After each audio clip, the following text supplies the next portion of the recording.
এবার আসছে আপনাদের সামনে একটি গজল পরিবেশন করবেন ক্লাস 2 এর ছাত্র জুবায়ের আহমেদ।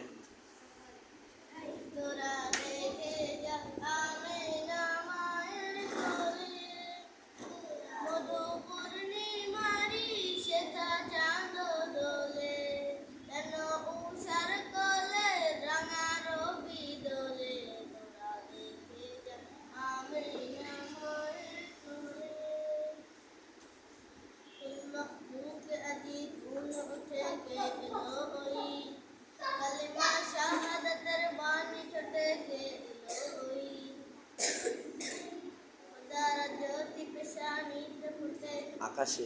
আকাশে গ্রহ তারা আকাশে গ্রহ তারা পড়লো ডেকে এলো ওই খোদারা জ্যোতি পেশানিতে ফুটে এলো ওই পরে দুরুদ ফেরেশতা